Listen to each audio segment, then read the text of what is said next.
सतनाम साहब जैसा जैसा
साहिब बंदी सतनाम।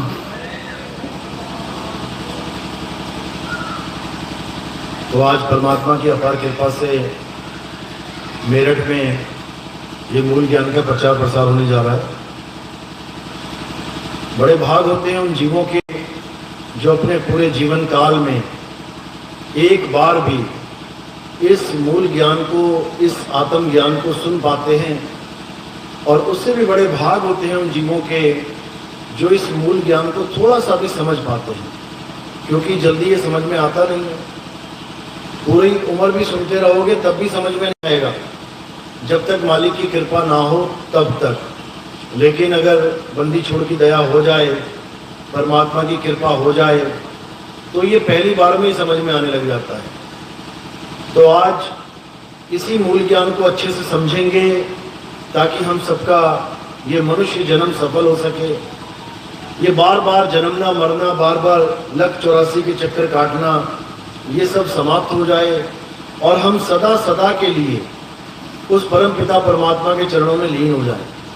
लेकिन वो कैसे होंगे, कैसे हमें मुक्ति मिलेगी, कैसे हमें जन्म मरण से, इस बंधन से छुटकारा मिलेगा, इसको समझने के लिए आपको बहुत बड़े विवेक की जरूरत है। ये जल्दी किसी के समझ में नहीं आता है, ये उसी के समझ में आता है जो विवेकी हो जाता है। और गुरु का काम केवल और केवल विवेक देना होता है। गुरु केवल आपको विवेकी बनाएगा, वस्तु आपके पास है। गुरु कुछ लेगा देगा नहीं कि कोई सोचे मेरे गुरुजी ने मुझे कोई ऐसी अनमोल वस्तु दे दी कि अब मेरा बेड़ा पार हो जाएगा। वस्तु लेके तो तुम टहल रहे हो, वस्तु लेके तुम घूम रहे हो। संतों ने समझाया, भीखा भूखा कोई नहीं, सबकी गठड़ी लाल, और गांठ खोल देखा नहीं, ताते भय कंगाल। यानी इस दुनिया में एक भी ऐसा जीव नहीं है जिसके पास वो अनमोल वस्तु नहीं है। वो को कहाँ ढूंढे रे बंदे, मैं तो तेरे पास में। किसी एक को नहीं बोला, ये सबको बोला, सबके लिए। लेकिन वो वस्तु कैसे मिलेगी, क्या करना पड़ेगा, उसके लिए आपको मूल ज्ञान समझना पड़ेगा। सबसे पहले सत्संग से जुड़ना पड़ेगा। कहते बिन सत्संग विवेक ना होई, और राम कृपा बिन सुलभ न सोई। बिना सत्संग के विवेक होने वाला नहीं है। और जब तक विवेक नहीं हुआ तब तक आप उस अनमोल वस्तु के बारे में सोच भी नहीं सकते। तो आज उसी अनमोल वस्तु के बारे में सत्संग करेंगे, उसका खुलासा करेंगे, ताकि सब भक्तों को उस अनमोल वस्तु का ज्ञान प्राप्त हो, जिसके लिए मीराबाई ने बोला, वस्तु अमोलक दी मेरे सतगुरु, और कृपा कर अपनायो, पायो जी मैं नाम रतन धन पायो। वो क्या है नाम रतन, वो कौन सा धन है, आज उसका पूरा खुलासा किया जाएगा। तो सत्संग शुरू करने से पहले परम पिता परमात्मा के चरणों में बंदगी करेंगे, जयकारा लगाएंगे और फिर सत्संग शुरू करेंगे। बोलिए परमपिता परमात्मा की, सद्गुरु बंदी छोड़ कबीर साहेब की, सभी संतों की, सभी भक्तों की, सतगुरु मदनपति साहेब की, सतगुरु दूलमपति साहेब की, दीवान जवाहरपति साहेब की, सतगुरु मोहनपति साहेब की, सतगुरु राम अनुराग साहेब की, सतगुरु राम सेवक साहेब की, सतगुरु विराटपति साहेब की, कईनापुर धाम की, सभी संतों की, सत्संग में आए भक्तों की, सबके गुरु महाराज की, सकल हंस को बंदगी, साहेब बंदगी सपना। तो हमारे जीवन का मुख्य उद्देश्य क्या है? जब तक हमें यह समझ में नहीं आया तब तक हम इस जन्म को सफल भी नहीं कर पाएंगे। एक बच्चा स्कूल जाता है, उसको पता है कि मैं स्कूल क्या करने आया हूं, पढ़ने आया हूं, पढ़ के एग्जाम देने आया हूं और एग्जाम देने के बाद पास होने आया हूं। अगर ये आपके जहन में है, अगर ये आपके दिमाग में है, अगर ये चीज आपको याद है, तो याद रखिए कि आप बहुत विवेकी हैं। आप उस नजर को रखते हैं जिसको पार की नजर कहते हैं। आप उस लक्ष्य को समझते हैं जो आपने प्राप्त करना है। लेकिन एक बच्चा ऐसा है जो स्कूल तो एडमिशन ले लिया, लेकिन पूरा दिन खेलता कूदता रहता है, पूरा दिन शरारतें करता रहता है, पूरा दिन क्लास में बातें करता रहता है, पढ़ाई लिखाई पे कोई ध्यान नहीं है, एग्जाम का कोई डर नहीं है। अब वो पास हो जाए बहुत मुश्किल है। बच्चे फेल क्यों होते हैं? इसी कारण होते हैं, क्योंकि वो एग्जाम को भूल जाते हैं कि एक दिन एग्जाम आएगा, हमारी परीक्षा होगी, लिखना पड़ेगा, लिखने से पहले याद करना पड़ेगा। वो याद ही नहीं करता, लिखेगा क्या? इसी प्रकार जो हमारा ये जन्म है, इंसान जन्म, ये सफल क्यों नहीं हो पा रहा है? क्योंकि हमें पता ही नहीं है कि करना क्या है। अब जब नहीं पता है कि क्या करना है तो बाकी सब कुछ कर डालते हैं। बच्चे को नहीं समझ में आ रहा है कि यहाँ पढ़ना लिखना पास होना है, तो पढ़ाई लिखाई के अलावा सब कुछ कर डालता है। शैतानी कर ली, खेल कूद लिया और दुनिया भर के काम कर लिए, लेकिन पढ़ाई लिखाई के नाम पे जीरो है, तो वो कभी पास नहीं हो पाएगा। इसी प्रकार अगर हम इस दुनिया में आए हैं और हमें यही नहीं पता है कि हम क्या करने आए हैं, तो क्या करके चले जाएंगे? सारी दुनिया के काम करके चले जाएंगे, सिवा एक काम के कि जन्म मरण की मुक्ति, जन्म मरण से मुक्ति कैसे मिलेगी, इसको छोड़ के सब कुछ कर लेंगे। मकान बना लेंगे, दुकान बना लेंगे, बड़े बड़े राजा महाराजा बन जाएंगे, बड़ी बड़ी जमीनें सल्तनत बना लेंगे, बड़ा बड़ा पैसा इकट्ठा कर लेंगे, बड़े बड़े परिवार बना लेंगे, सब कुछ कर लेंगे। बड़े बड़े मंदिर बना लेंगे, बड़ी बड़ी मस्जिदें, बड़े बड़े गुरुद्वारे, चर्च बना लेंगे, सब कुछ कर लेंगे। बड़े बड़े ग्रंथ लिख लेंगे, वेद पुराण लिख लेंगे, गीता भागवत लिख लेंगे, सब कुछ कर लेंगे, लेकिन एक काम नहीं कर पाएंगे। क्या? जन्म मरण से मुक्ति का भेद नहीं समझ पाएंगे। वो कैसे पता लगेगा? वो कौन बताएगा? वो केवल और केवल सतगुरु बताते हैं। ये काम केवल और केवल सतगुरु का है। सतगुरु के अलावा तुम्हें और कोई मिलता है? कोई पंडित जी मिल गया, कोई नमाजी काजी मिल गया, कोई पास्टर मिल गया, कोई सिख भाई मिल गया, ग्रंथी मिल गया, पाटी मिल गया, कोई भी मिल जाए, वो तुम्हें सारा ज्ञान पकड़ा देगा सिवाय आत्मज्ञान की। वो तुम्हें आत्मज्ञान नहीं दे सकता, बाकी सारा ज्ञान पकड़ा देगा। मंत्र दे देगा, जंत्र दे देगा, पूजा पाठ हवन यज्ञ दे देगा, दिया जलाना सिखा देगा, मंदिर जाना सिखा देगा, नदियों में नहाना सिखा देगा, तीर्थ मूर्त व्रत पूजा उपवास पाठ सब कुछ करवा देगा, बस आत्मज्ञान नहीं दे पाएगा। अगर शक है तो किसी भी बूढ़े आदमी से पूछ लो, किसी भी बुजुर्ग माता से पूछ लो कि माता क्या तुम अपनी आत्मा को जानती हो? क्या तुमने अपनी आत्मा को अनुभव किया है? तुम्हें पता है कि आत्मा क्या होती है? देख लो। सारी उम्र पूजा पाठ करके गुजार दी माता ने, मंदिर जाके गुजार दी, मस्जिद जाके, गुरुद्वारे चर्च जाके, हवन यज्ञ करके, तीर्थ व्रत करके सब कुछ कर डाला, लेकिन बुढ़ापे तक भी नहीं समझ पाई कि आत्मा चीज है क्या। बस इसी आत्मा को जानना हमारा जीवन का लक्ष्य है, और कुछ नहीं है। कि कोई सोचे मैं बहुत व्रत रखता हूं, पूजा पाठ करता हूं, मेरा जन्म सफल हो जाएगा। किसी का सफल नहीं होगा। सफल केवल तब होगा जब तुम आत्मज्ञानी हो जाओगे। कृष्ण जी समझा रहे हैं गीता में, हे अर्जुन, इस दुनिया में जितने भी जीव हैं ये जन्म मरण में धक्के क्यों खा रहे हैं? क्योंकि ये आत्म तत्व को नहीं जान पाते और किसको पकड़ के बैठ जाते हैं? इस नाशवान संसार को, इस नाशवान काया को, इन नाशवान योनियों को पकड़ के बैठ जाते हैं। कोई सांप की पूजा कर रहा है, कोई गाय की पूजा कर रहा है, कोई तुलसी की पूजा कर रहा है, कोई बरगद की पूजा कर रहा है, कोई पीपल की पूजा कर रहा है, कोई शरीरों की पूजा कर रहा है। मंदिरों में किसकी पूजा हो रही है?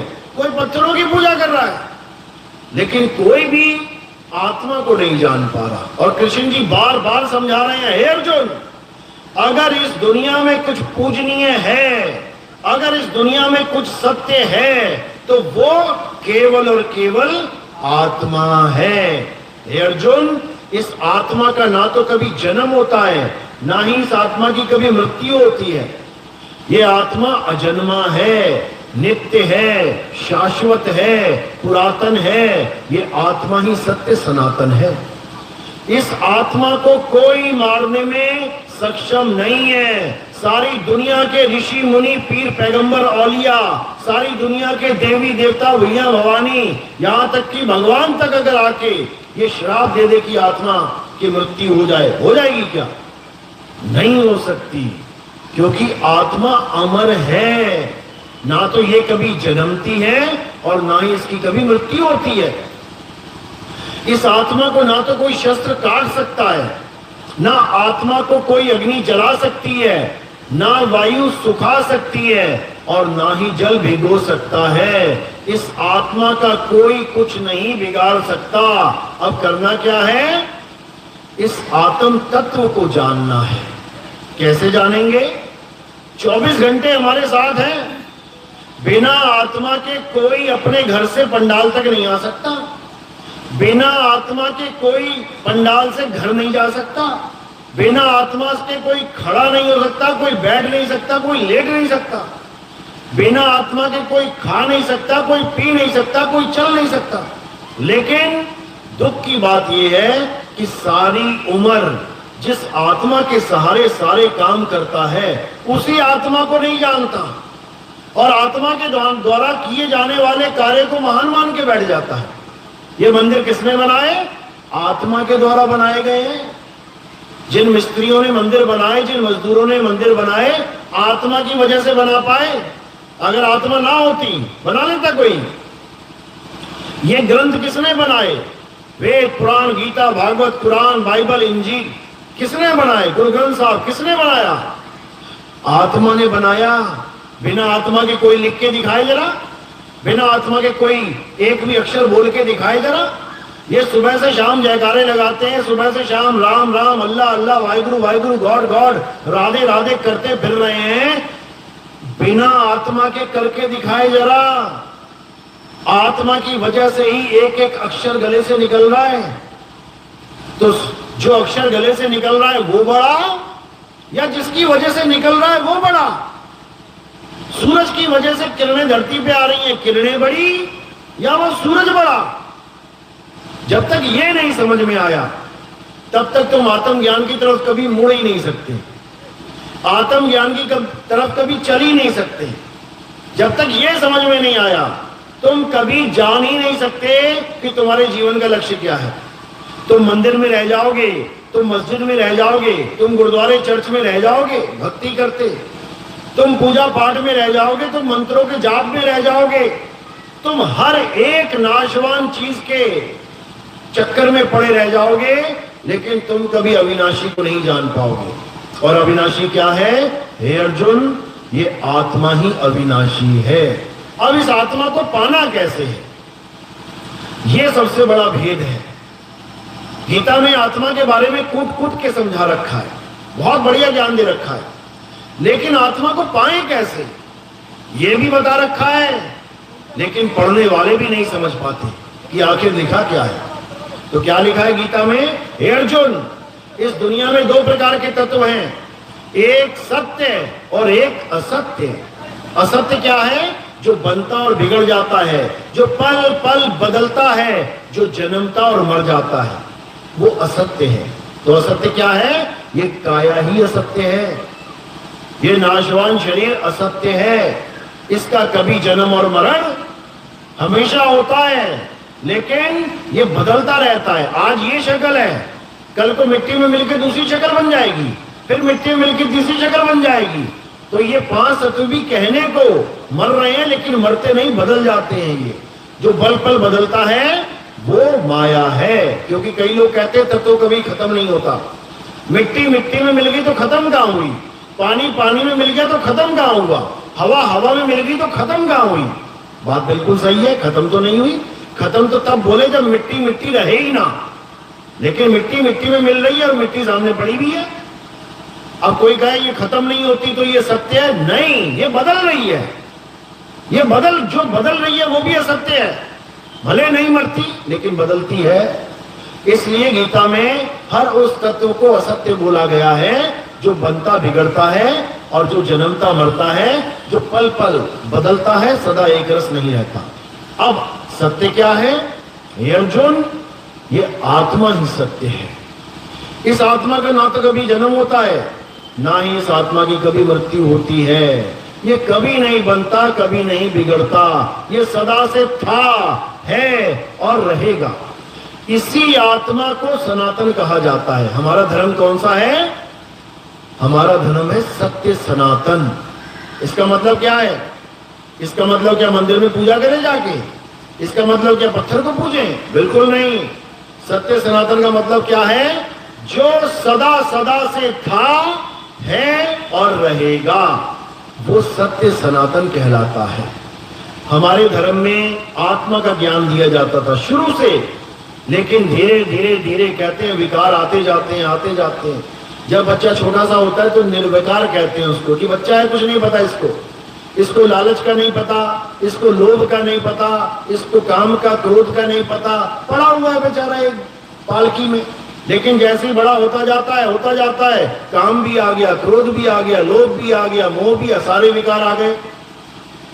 इसी प्रकार जब हम आत्म तत्व में रमे होते हैं तब हम निर्विकार होते हैं। और जब हमारी पूजा पद्धति, हमारे ऋषि मुनि आत्मा से दूर होते गए तो दुनिया भर के विकार आते गए और हमारा धर्म विकारों से भर गया। आज भगवानों के नाम पर भी देखो क्या चल रहा है। किसी भी मंदिर में चले जाओ जो मशहूर है, वहां पे दो लाइनें लगी हुई हैं, एक गरीबों की, एक अमीरों की। ये कहां से फार्मूला बन गया भाई?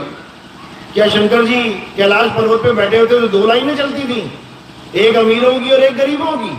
ऐसा तो नहीं था, लेकिन ऐसा हो गया। क्यों हो गया? क्योंकि हम आत्म तत्व से दूर हो गए। अब आत्मा से दूर हो गए तो क्या बचा? फिर विकारी बच्चे, कुछ ना कुछ गड़बड़ होती जाएगी। तो करना क्या है? अब वापस घूम के यू टर्न लेके दोबारा आत्मा में रमण करना है। अध्याय 3 17वां श्लोक क्या कह रहे हैं? हे अर्जुन, जो अपनी आत्मा में रमण करते हैं, जो अपनी आत्मा में तृप्त हैं, जो अपनी आत्मा में संतुष्ट हैं, उनके लिए कोई धार्मिक कर्म कर्तव्य लागू नहीं होता। अब ये कौन रमेगा, कौन संतुष्ट होगा, कौन तृप्त होगा? ये कौन है? ये जीवात्मा है। जीवात्मा अपने असली स्वरूप को, जिसे आत्म स्वरूप कहते हैं, जीव स्वरूप नहीं, आत्म स्वरूप, जिसे सोहम स्वरूप कहते हैं। सोहंग नहीं कि श्वासों के अजपा जाप कर रहे हो, सोहंग, ये सोहम स्वरूप है। यानी जो तू सो हम, जैसा तू वैसे हम। जब ये अवस्था बनेगी, जब ये स्वरूप प्राप्त होगा, तब समझ लो कि अब तुम जन्म मरण से न्यारे हो जाओगे। और अगर ये स्वरूप प्राप्त नहीं कर पाए, अगर आत्मा और परमात्मा में भेद ही मांगते रह गए, अभेद नहीं कर पाए, तो मेरे भाई दोबारा जन्म हो जाएगा। कोई माई का लाल बचाने वाला नहीं है। इसीलिए कबीर साहब ने और अन्य संतों ने क्या समझाया? तो ही मोही मोही तो ही अंतर कैसा। कोई अंतर नहीं है, बस अंतर है तो क्या है कि हम अपने स्वरूप को भूले बैठे हैं, इसलिए काया मान बैठे हैं, और वो मालिक अपने स्वरूप को जानता है, इसलिए कुल का मालिक बंदी छोड़ है। अब उस कुल के मालिक को यानी उस परमपिता परमात्मा को पाने के लिए ये जीव करे तो करे क्या? केवल भेदी गुरु की जरूरत है इसको। एक गुरु धारण कर ले। कौन सा गुरु? जो ये सारे मंत्र जंतर तंत्र पूजा पाठ हवन यज्ञ, ये सारे गंगा स्नान जमुना स्नान, ये सारे परिक्रमा पर्वतारोहण, जितने भी पर्वत पे परिक्रमाएं कुछ भी चल रही है सब छोड़ दो। और क्या करे? हे अर्जुन, केवल अपनी आत्मा में स्थित होना है। जो अपनी आत्मा में स्थित हो गया वही स्थित प्रज्ञ कहलाता है। जो अपनी आत्मा में स्थित हो गया वही जन्म मरण का बंधन तोड़ के मुक्त हो जाता है। वरना जितने भी जपी तपी सन्यासी हैं ये सब बंधन में ही रहते हैं। कबीर साहब समझा रहे हैं बाणी में, वो को कहां ढूंढे रे बंदे, मैं तो तेरे पास में, ना मैं जप में, ना मैं तप में, ना एकांत निवास में, ना मंदिर में, ना मस्जिद में, ना काबे कैलाश में, खोजी होए तुरंत मिल जाऊं एक पल की तलाश में। और कहे कबीर, सुनो भाई साधो, मैं तो हूं विश्वास में। कहते हैं जब तक तुम्हें ऐसा गुरु नहीं मिल गया, ये जितना जो मैंने बोला है सब छुड़वा दे पहले तो। ना मंदिर में, ना मस्जिद में, ना काबे कैलाश में, सब छुड़वा दे। ना मैं जप में, ना मैं तप में, ना एकांत निवास में, सब छुड़वा दे। नहीं प्राण में, नहीं पिंड में, ना ब्रह्मांड आकाश में, सब छुड़वा दे।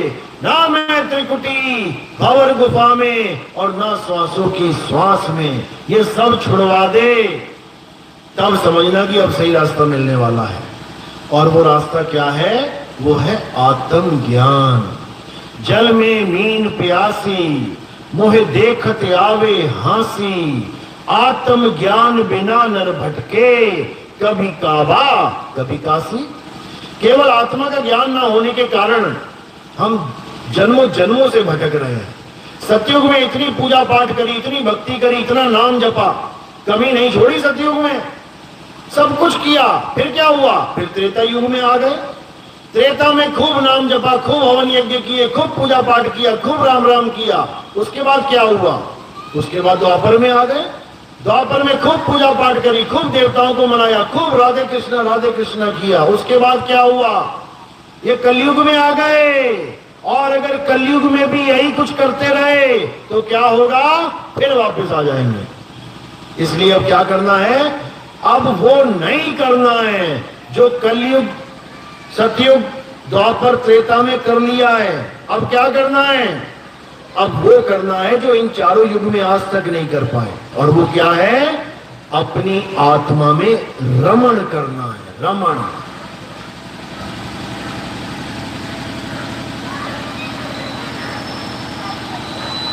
तो कैसे करेंगे रमण? जब हमारे जीवन में आत्म ज्ञानी गुरु आएगा, वो तुम्हें बताएगा कि आत्मा में रमण कैसे करते हैं। वो तुम्हें समझाएगा कि आत्मा आखिर है कहां। वो तुम्हें बताएगा कि तंत्रों मंत्रों जंत्रों से परे आत्म ज्ञान होता क्या है। और उसके बाद तुम्हें कहीं जाने की जरूरत नहीं है। उसके बाद जहां तुम खड़े हो वहीं परमात्मा है, जहां तुम बैठे हो वहीं परमात्मा है, जहां तुम लेटे हो वहीं परमात्मा है, जहां तुम हो वहीं परमात्मा है। उसके बाद कोई परमात्मा को ढूंढने वाला खेल खत्म हो जाएगा। उसके बाद क्या हो जाएगा? उसके बाद परमात्मा तुम्हारे अंदर ही विराजमान है, उसी में खोजना है। साहिब समझा रहे हैं, कह रहे हैं ज्यों तिल माही तेल है और ज्यों चकमक में आग, तेरा साईं तुझ में है, जाग सके तो जाग। कह रहे कहीं जाने की जरूरत नहीं है भाई, जहां तू बैठा है वहीं परमात्मा है। बस तेरे जीवन में वेदी गुरु आ जाए, वही मिल जाएगा तुझे मालिक। कैसे मिलेगा? जैसे तिल के दाने में तेल मिल जाता है। अब तिल का दाना यहां पड़ा है, और तेल ढूंढने जा रहे हो तुम अयोध्या, तेल ढूंढने जा रहे हो तुम काबा, तेल ढूंढने जा रहे हो मक्का मदीना, नहीं मिलेगा। अगर तिल यहां है तो तेल भी यही है, और तेल तिल के अंदर ही है। इसी प्रकार चकमक पत्थर जहां है वहीं आग है, पार नहीं है, कहीं कहीं दूर नहीं है। जहां चकमक पत्थर है वहीं आग है, जहां तिल है वहीं तेल है, और जहां आत्मा है वहीं परमात्मा है। तो आत्मा कहां है तुम्हारी? अयोध्या में है या काशी में मथुरा में है? अरे जहां तुम हो वहीं तुम्हारी आत्मा है, लेकिन तुम्हें उसका भेद नहीं पता। मीराबाई को भी नहीं पता था, इसीलिए पत्थर की मूर्ति लेके घूमती थी गली गली में, नाचे मीरा गली गली। कृष्ण जी की मूर्ति लेके गली गली घूमती थी। फिर क्या हुआ, एक दिन गुरु जी मिल गए। कौन से गुरु जी? रविदास जी महाराज। उन्होंने देखा लगन तो अच्छी लगी हुई है बिटिया में, बहुत प्रेम है इसको भगवान से, बहुत अच्छी बात है, लेकिन मार्ग गलत पकड़ लिया है। जिस मार्ग को इसने पकड़ लिया है यह मुक्ति का मार्ग नहीं है। हाँ, भक्ति का मार्ग है, भगत कहलाओगे, जैसे मीरा कृष्ण भगत कहलाती थी। भक्ति का मार्ग तो पत्थर पूजना भी है। अलग अलग भक्तियां, अलग अलग मार्ग है, लेकिन मुक्ति का मार्ग नहीं है ये। और जब तक भक्ति से मुक्ति ना हो तब तक वो भक्ति सदभक्ति है ही नहीं। भक्ति तो माता पिता की भी भक्ति है। माता पिता को दिन रात पूजो वो भी भक्ति है, गुरुओं को दिन रात पूजो वो भी भक्ति है, अरे पत्थर को दिन रात पूजो वो भी भक्ति है, लेकिन मुक्ति नहीं है उससे। कह रहे माता पिता मिल जाएंगे 184 माही, गुरु भजन और सतगुरु भक्ति फिर मिलेगी नहीं। ये भजन बंदगी तो मिलने वाली नहीं है। ये कैसे मिलेगी? जब आपके जीवन में गुरु आ जाएगा। तो गुरु क्या करेगा? जो मीराबाई को बताया। रविदास जी महाराज ने क्या बोला कि मीरा, जिस भगवान को तू पकड़ के घूम रही है, जैसे ही तेरे प्राण पखेरु उड़ेंगे, जैसे ही तेरा शरीर छूटेगा, ये मूर्ति भी तेरे हाथों से छूट जाएगी, भगवान तुझसे जुदा हो जाएंगे। ऐसा भगवान पकड़, ऐसा भगवान खोज जो तुझे पकड़ ले, और अगर उसने तुझे पकड़ लिया तो फिर ना छूटेगी, फिर तू अलग नहीं हो पाएगी। मीरा की समझ में आ गई बात। फिर क्या किया उसने? राजपूत होकर, क्षत्रिय जात थी उसकी, राजपूत ठाकुर, उस जमाने में ठाकुर होकर, और वो भी कोई आम औरत नहीं कि कोई आम औरत है, रानी थी वो। उसने ठाकुर यानी ऊंची जात का होकर भी, रविदास जी महाराज यानी उस जमाने में कहते थे शूद्र हैं, नीच जात वाले, उसको गुरु धारण किया। सोचो, जात पात के बंधन को तोड़ दिया किसने? रानी ने। इसीलिए जहर पिलाया गया था उसको, इसलिए नहीं पिलाया गया था कि वो कृष्ण जी की भगत थी। कृष्ण जी के तो भगत सारे ही थे, पूरा राजस्थान कृष्ण जी का भगत है, तो क्या जहर पिला रहे एक दूसरे को? जहर इसलिए पिलाया गया क्योंकि उसने उसको गुरु धारण कर लिया जो सबकी नजरों में नीच जात का था। तो बड़ी बेइज्जती हुई। फिर क्या? फिर मीरा को मारने के लिए जहर पिला दिया, फिर भी ना मरी वो, ऐसी मालिक की मौज थी। तो कौन सी वस्तु, किस वस्तु का ज्ञान मीराबाई को रविदास जी ने दिया वो भी समझ लो। कह रही है, पायो जी में नाम रतन धन पायो, वस्तु अमोलक दी मेरे सतगुरु, कृपा कर अपनायो, पायो जी में नाम रतन धन पायो। मुझे मेरे सतगुरु ने कौन सी अनमोलक वस्तु दे दी? आत्मा का ज्ञान। इस दुनिया में कोई भी चीज अनमोलक नहीं है, हर चीज का कोई ना कोई मोल है। केवल एक ऐसी चीज है जिसका कोई मोल ही नहीं है, और वो क्या है? आत्मा। इसका कोई मोल नहीं है। कोई नहीं कह सकता कि मैं आत्मा खरीद के लेके आ रहा हूं, मतलब ही नहीं है। शरीर खरीद सकता है, आंख पैर हाथ बाल खाल किडनी फेफड़े खरीद सकता है, सारे संसार में दिखने वाली हर वस्तु खरीद सकता है, लेकिन आत्मा को नहीं खरीद सकता। तो ये अनमोलक वस्तु क्या है? ये आत्मा है।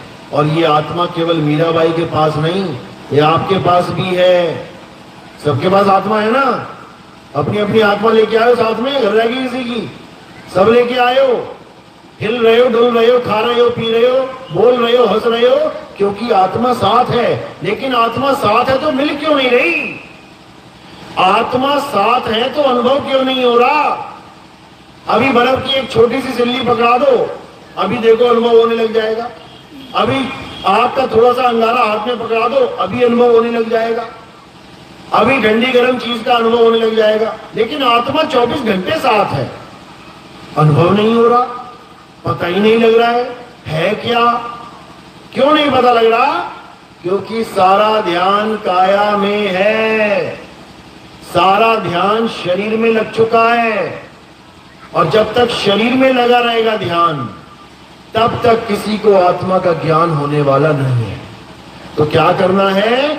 शरीर से ध्यान हटा के अपनी आत्मा में ध्यान धरना है। और कैसे धरेंगे? जब तुम्हें भेदी गुरु समझाएगा कि ये ध्यान आत्मा में धरा कैसे जाता है। उसके बाद तुम्हें कोई पूजा पाठ करने की जरूरत नहीं है, उसके बाद तुम्हें कोई दिया अगरबत्ती करने की जरूरत नहीं है, उसके बाद तुम्हें सारी उम्र कोई मंदिर मस्जिद गुरुद्वारे चर्च जाने की जरूरत नहीं है। क्यों? क्योंकि जिसको पाने के लिए तुम मंदिर जा रहे थे, जिसको पाने के लिए तुम चर्च जा रहे थे, जिसको पाने के लिए तुम मस्जिद गुरुद्वारे जा रहे थे, वो तुम्हें घर बैठे मिल जाएगा। मार्केट में हम क्यों जाते हैं सामान लेने? जब हमारे घर में सामान खत्म हो जाता है। चाय बना रहे हो, अब चीनी खत्म है तो क्या करोगे? जाओगे मार्केट, भागे भागे लेके आओगे। और चीनी का डब्बा घर में भरा पड़ा है तो कौन जाएगा मार्केट? कोई नहीं जाएगा, वो तो पड़ा ही है माल। इसी प्रकार जब हमें हमारे पास ही वो आत्म तत्व मिल जाता है तो हमें कहीं जाने की जरूरत ही नहीं पड़ती, वो घट में ही विराजमान हो जाता है। इसीलिए कबीर साहब ने समझाया, सब घट मेरा साइया सुनी सेज न कोई, और बलिहारी व घट की जिस घट परगट होए। परमात्मा कैसे मिलता है? कोई कहता है सतलोक जाएंगे परमात्मा को पाने, कोई कहता है अलख लोक जाएंगे परमात्मा को पाने, कोई कहता है अगम लोक जाएंगे, कोई कहता अनामी लोक जाएंगे। और हिंदू भाइयों में कहते हैं हम स्वर्ग जाएंगे, गोलोक जाएंगे, शिवलोक जाएंगे, ब्रह्मलोक जाएंगे, भूलोक जाएंगे।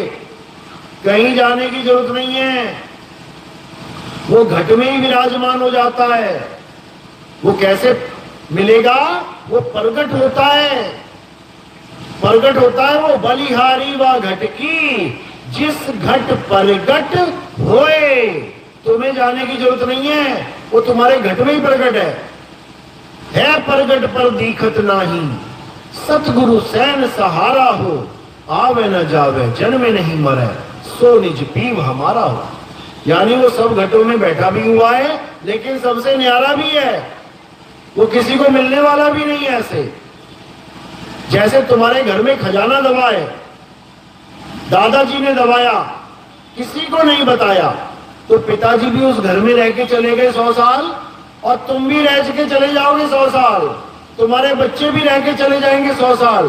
खजाना गड़े का गड़ा रह गया, और ऊपर से पूरा परिवार निकल गया, पूरा खानदान निकल गया, वंश के वंश निकल गए गरीबी में, भुखमरी में, और नीचे खजाना दबाई का दबा रह गया। इसी प्रकार परमात्मा हमारे घट में विराजमान है, और जन्मों जन्मों से है, युगों युगों से है। ऐसा नहीं कि आज मैं बता रहा हूं इसलिए है, वो सदा सदा से था, है और रहेगा। लेकिन बिल्कुल उसी खजाने की तरह हमारे किसी काम नहीं आ पाया जिसका भेद हमें पता ही नहीं है। जब हमें खजाने का भेद ही नहीं पता है तो हम कैसे अमीर होंगे? इसीलिए कबीर साहब ने जपी तपी सन्यासी से ज्यादा भेदी गुरु की महिमा गाई है। जो कबीर साहब कहते हैं ना कि गुरु बड़े गोविंद से मन में देख विचार, ये कौन से गुरु की बात चल रही है? ये भेदी गुरु की बात चल रही है। वो समझा रहे हैं कि परमात्मा साथ रहा है सदा तुम्हारे, तब भी तुम्हें मुक्त नहीं किया उसने। लेकिन अगर तुम्हारे जीवन में भेदी गुरु आ जाए, वही परमात्मा तुम्हें इसी जन्म में मुक्त कर देगा। याद रखना, ये दया है मालिक की क्योंकि वो चाहता है कि तुम गुरुमुख हो, ज्ञान को प्राप्त करो और निकलो यहां से। तो कैसे मिलेगा वो मालिक? जब हम अपने घट में खोजना शुरू करेंगे। मुंह को कहां ढूंढे रे बंदे, मैं तो तेरे पास में खोजी होए तुरंत मिल जाऊं, एक पल की तलाश में, एक पल में।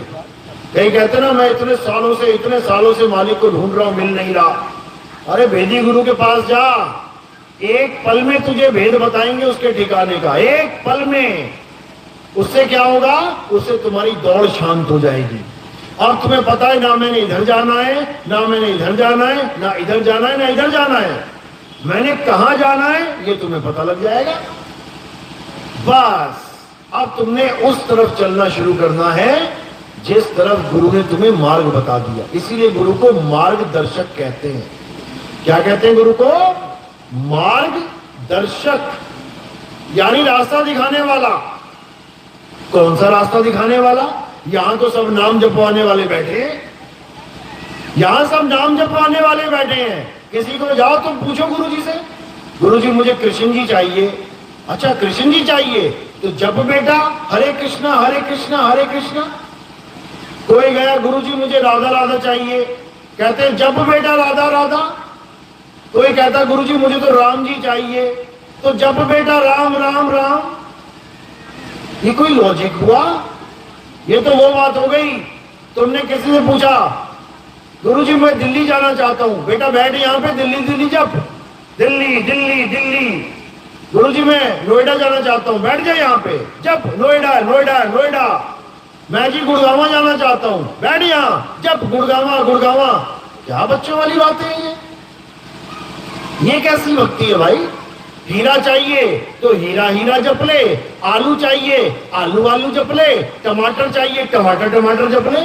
मजाक बना लिया भगवान का इन लोगों ने। ये कोई भक्ति भक्ति नहीं है, ये मूर्ख बनाया जा रहा है तुम्हें।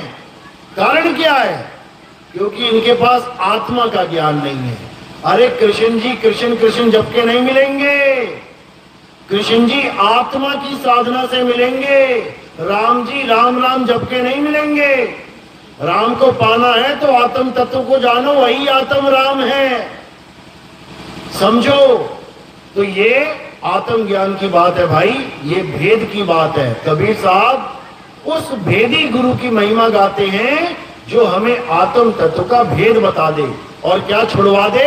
ये राम राम राधे राधे अल्लाह अल्लाह वाहिगुरु वाहिगुरु ये छुड़वा दे और आत्म तत्व का भेद समझा दे।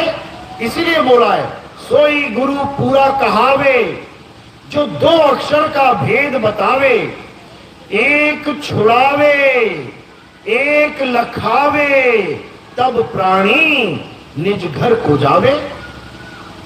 यानी ये जितने भी नाम जपने वाले ये जपी हैं, ये तपस्या करने वाले तपी हैं, इन सब से तुम्हारा खेड़ा छुड़वा देवे, इन सब से तुम्हें दूर कर देवे और किसके करीब ले आए? उस आत्म तत्व के, उस परम तत्व के करीब ले आए, जिसकी महिमा गीता गाती है, जिसकी महिमा सब संत गाते हैं। गुरु ग्रंथ साहब में क्या वाणी दर्ज है? कहते आत्म में राम राम में आत्म, चीनस गुरमुख विचारे। कि वो आत्मा में राम और राम में आत्मा बसी हुई है, बस तुम्हारा ध्यान भटका हुआ है। लगाओ जरा आत्मा में, तुम्हें राम के दर्शन ना हो जाए तो बात की बात है, लेकिन आत्मा में ध्यान कोई कर ही नहीं सकता बिना भेद को समझे। इसलिए कबीर साहब भेद की बात करते हैं। उस वस्तु को बिना भेदी गुरु के नहीं पाया जा सकता। वस्तु कहीं ढूंढे कहीं, कैसे लागे हाथ, और गुप्त वस्तु तब मिले, भेदी लीजिए साथ। ये जपी तपी सन्यासी लीजिए साथ नहीं बोला कि जपी लीजिए साथ 1008 मंत्र जपवाएगा तुम्हें। आजकल तो चल रहा है कि 8 करोड़ बार नाम जप लो तुम आत्मज्ञानी हो जाओगे। बताओ 21,000 साल पराशर ऋषि नाम जपता रहा, 21,000 साल। तुम्हारी तो उम्र भी नहीं है इतनी कि तुम इतनी बार नाम जप पाओ। 21,000 साल नाम जपने के बाद मल्लाह की लड़की के साथ उसने भोग विलास कर डाला। कहां चला गया आत्मज्ञान? कहां चला गया आत्मज्ञान? और आज कह रहे हैं कि तुम्हारी छोटी सी आयु में, ये 50-60 साल की आयु में कह रहे हैं 8 करोड़ बार नाम जप लो तुम्हें आत्मज्ञान हो जाएगा। बच्चों वाली बातें हैं, ऐसा बिल्कुल नहीं होगा। ये तो बिल्कुल वो बात हो गई, तुम 8 करोड़ बार चीनी चीनी चीनी जप लो और तुम्हारा मुंह मीठा हो जाएगा। बताओ, अरे 8 छोड़ 80 करोड़ बार जप लो, नहीं होगा। और कैसे होगा? 2 मिनट में हो जाएगा। थोड़ी सी चीनी उठा के मुंह में डाल ले बिना बोले, एक बार भी नाम न जपना पड़ा चीनी चीनी चीनी। बस तुम्हें पता होना चाहिए वस्तु है कहां, और तुम वस्तु के नाम में तृप्त होके बैठ गए, बर्बाद हो जाएगा जन्म। तो कबीर साहब नाम की नहीं वस्तु की महिमा गाते हैं। अरे वस्तु कहीं ढूंढे कहीं, कैसे लागे हाथ, और गुप्त वस्तु तब मिले, भेदी लीजिए साथ, भेदी लीना साथ में, दीनी वस्तु रखाए, और कोटि जन्म का पंथ था पल में पहुंचा जाए। करोड़ों जन्म बीत जाएंगे बिना गुरु के, भक्ति करते करते, और बीते ही गए लोगों के, जन्मों जन्म बीत गए, मुक्ति प्राप्त नहीं हुई। मुक्ति प्राप्त करने का एकमात्र साधन है, और वो है सतगुरु की शरण में जाना। सतगुरु कौन है? सतगुरु सोई सतनाम बतावे, और बाकी गुरु कोई काम ना आवे। सतगुरु वो है जो तुम्हें सतनाम का भेद बता दे। ये ओम सोम सतनाम नहीं है, सतनाम तुम्हारा स्वरूप है। सत्य नाम कोई नाम नहीं, ये है आपन रूप, और जो जाने इस भेद को पावे आप स्वरूप। तुम्हारा स्वरूप ही सतनाम है, तुम्हारा स्वरूप अजर अमर अविनाशी है, तुम्हारा स्वरूप अखंड है, लेकिन तुम उस स्वरूप को जानते ही नहीं। तुम अपने निज नाम को पहचानते नहीं। क्या कह रहे हैं? अरे सत्य स्वरूपी नाम साहिब का, सो निज नाम हमारा। लेकिन कौन जानेगा बिना गुरु के? तंत्रों में, मंत्रों में, जंत्रों में पूरा जीवन बर्बाद करके चले जाते हैं, 84 में भटक जाते हैं। लेकिन अब नहीं भटकना है, अब वो काम करना है जो आज तक नहीं किया, और वो क्या है? अपनी आत्मा में रमण करना है, और कुछ नहीं करना।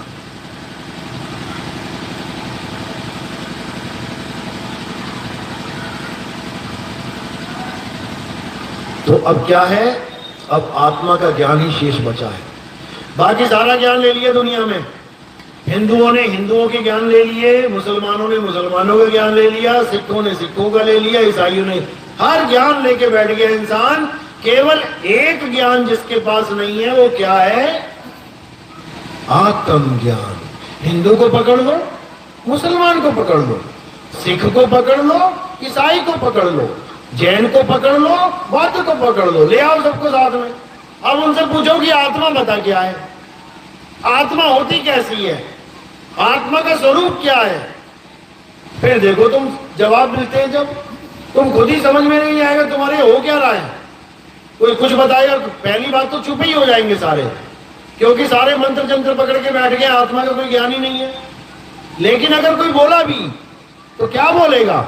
आत्मा प्रकाश होता है, आत्मा अंधकार होता है, आत्मा सांस होती है, आत्मा आवाज है ये जो गले से निकल रही है, आत्मा नाभि में है, आत्मा त्रिकुटी में है, आत्मा छोटी होती है, कोई कहेगा आत्मा बहुत विशाल होती है। सब अपने अपने तुक्के लगा के साइड हो जाएंगे।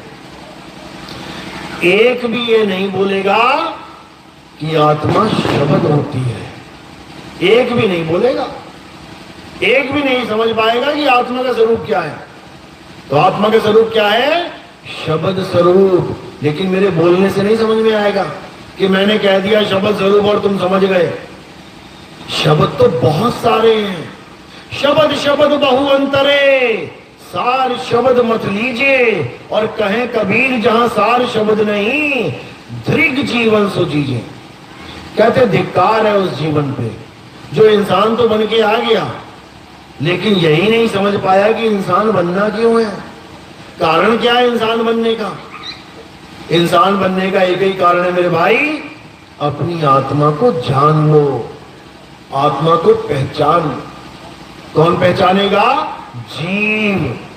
यानी जीव आत्मा परमात्मा को पहचानेगी। समझो, जब मैं आत्मा कहता हूं तो वो अचल आत्मा का संकेत होता है, और जब मैं चल आत्मा कह देता हूं कि आत्मा जा रही है आ रही है, तो वो जीव आत्मा का संकेत हो जाता है। इसको समझना है। लोग बड़े कंफ्यूज रहते हैं इसमें कि कभी आत्मा कहते हैं कभी परमात्मा कहते हैं। चक्कर क्या है? आत्मा परमात्मा एक हो जान, जीव को अलग पहचान। जीव ना तो आत्मा है ना परमात्मा है। जीव को बिल्कुल अलग समझो। जीव क्या है? ये काया में जीव विराजमान है। आत्मा परमात्मा का भेद काया से न्यारा है, समझ लो। और उसी आत्मा को कहते हैं आत्मा सो परमात्मा। तो आत्मा का मतलब होता है शुद्ध चैतन्य स्वरूप। तुम्हारा शुद्ध चैतन्य स्वरूप वही परमात्मा का स्वरूप है। वो दोनों अलग अलग नहीं है। इसीलिए वाणी समझा रही है, आत्मा परमात्मा एक होकर है, दो नहीं रखेगा वो, तो एक ही हो जाएगा वहां मामला सारा, तभी कल्याण होगा, नहीं तो नहीं होगा। चलो, मेरी बात समझ में आ रही है? किस किस के समझ में आ रही है? थोड़ी बहुत हाथ खड़ा करो जरा। बहुत अच्छी बात है। ऐसे ही धीरे धीरे धीरे धीरे ये विवेक बढ़ता जाएगा। और हमारे जो सत्संग है यूट्यूब चैनल पे आप सुन सकते हैं। कहत कबीर सुनो भाई साधु नितिन दास लिखेंगे, या फिर नितिन दास के सत्संग लिखेंगे तो आ जाएगा, या फिर और भी जो सत्संग दिखाई देंगे आपको उनमें भी सुन सकते हैं। कई चैनल हैं, और धीरे धीरे धीरे सुनते जाएंगे, हर बात को समझते जाएंगे, तो अपने आप इस माया नगरी से मोह उठने लग जाएगा। क्योंकि अब समय बहुत बुरा आने वाला है। अब ऐसा समय आने वाला है कि तुम्हें गली गली में हालत खराब दिखाई देगी लोगों की। अभी शुरुआत तो हो चुकी है, जवान जवान बच्चे बेचारे हार्ट अटैक से मर रहे हैं। अभी तुम्हें पता नहीं लग रहा क्योंकि मीडिया में नहीं आ रहा है, लेकिन धीरे धीरे धीरे यही खबर बचेगी लास्ट में। जैसे शुरू शुरू में कोरोना आया था तो लोगों ने कहा अरे जाने दो, आते हैं वायरस, क्या है क्या नहीं है, जाने दो, मजाक में ले लिया। उसके बाद 24 घंटे एक ही न्यूज चल रही थी। 24 घंटे कोई भी चैनल खोल ले, इतने मर गए, इतने मर गए, इतने मर गए, इतने मर गए। उसके बाद तुम भूल गए थे कि जीना भी है कि नहीं। उसके बाद यही था कि बचेंगे कि नहीं। फिर ये ड्रामा चल रहा था बचेंगे कि नहीं। अब भूल गए उस मौत को, जिस मौत से डर रहे थे भूल गए। ये इंसान की प्रवृत्ति ही ऐसी है। जब मुसीबत आती है तो हाय हाय करता है, और जब चली जाती है तो बाय बाय कर देता है उसको। तो इसी को साहिब समझा रहे हैं, दुख में सुमिरन सब करें, सुख में करे ना कोई, और जो सुख में सिमरन करे तो दुख काहे को होए। इसको समझना है। चलो, तो अब आरती का समय है। आरती कैसे करते हैं समझ लो। हमारे यहाँ किसी भी शरीर की आरती नहीं होती है। हमारे यहाँ किसी भी काया की, पत्थर की, फोटो की, कैलेंडर की, यानी कोई भी ऐसी वस्तु जिसमें आत्मा नहीं है, हमारे यहाँ उसकी पूजा नहीं होती। हमारे यहाँ उसकी आरती नहीं होती। कई गुरु देखे होंगे आपने, अपनी फोटो लगा लेते हैं, कहाँ रखनी है, मंदिर में रख लेना सजा के। उसके बाद देसी घी का दिया जला रहे, घुमा रहे हैं। वो पत्थर की मूर्ति के आगे दिया जला रहे हैं। अब पत्थर की मूर्ति हवा से टेढ़ी हो गई, गिर गई, तुम 1000 बार कह लो गुरु जी उठ जाओ, 1000 बार कह लो भगवान जी उठ जाओ, वो ना उठते कभी। तुम्हें ही उठा के रखना पड़ रहा है बार बार। यानी भगवान जी में इतनी ताकत नहीं खुद उठ जाए, तुम उठा के रख रहे हो। कारण क्या है? क्योंकि उस पत्थर की मूर्ति में आत्मा नहीं है, और तुम्हारे अंदर आत्मा है। इसीलिए तुम भगवान की मूर्ति को लेटा भी सकते हो, बैठा भी सकते हो। इसी प्रकार हमारे यहाँ केवल आत्मा की पूजा होती है। तो अभी जो आप ज्ञान सुन रहे थे, ये कौन दे रहा था? ये आत्मा ही दे रही थी। आत्मा ही ज्ञान देती है। काया तो एक माध्यम है। काया एक माध्यम है। किसकी तरह? इस माइक की तरह। इस माइक में से आवाज आ रही है, बिल्कुल आ रही है। स्पीकर में से आ रही है, बिल्कुल आ रही है। लेकिन बोलने वाला माइक और स्पीकर से परे है। इसी प्रकार आत्मा इस काया से परे है, उसकी आरती होती है। तो कैसे करेंगे? एक एक करके आएंगे, अभी आरती चलेगी, सब खड़े हो जाएंगे, एक एक करके आएंगे, फिर आगे नहीं करना, एक एक करके आना, आराम से जाना पीछे। ये फूल कहां रखने हैं? मेरे सिर के ऊपर। ये सिर के ऊपर फूल क्यों रखे? क्योंकि पैर के अंगूठे से लेके सिर की चोटी तक ये क्या है? ये नाशवान शरीर है। हमने फूल कहां चढ़ाने हैं? नाशवान शरीर से परे। तो परे यानी हमने सिर के ऊपर इन फूलों को रख देना है, तो ये आत्मा को समर्पित हो जाते हैं। तो फूलों को सिर पे रखेंगे, और कोई प्रचार प्रसार में योगदान करना चाहेगा, क्योंकि हमारे जो प्रोग्राम है वो टीवी चैनल में भी आते हैं, उसके लिए आप ही लोग योगदान करते हैं। हमने तो कब से नौकरी छोड़ रखी है भाई, आप ही की सेवा में लगे हैं। तो आप ही का जो दान होता है हम उसको टीवी में प्रचार प्रसार के लिए यूज करते हैं। जो भी प्रचार में कुछ देना चाहेगा, सेवा में कुछ देना चाहेगा, उसकी विधि क्या है? वो केवल चरणों में चढ़ाएगा, पैरों में सेवा आएगी और फूल सिर के ऊपर रखे जाएंगे। बोलिए परमपिता परमात्मा की सदा ही जय हो।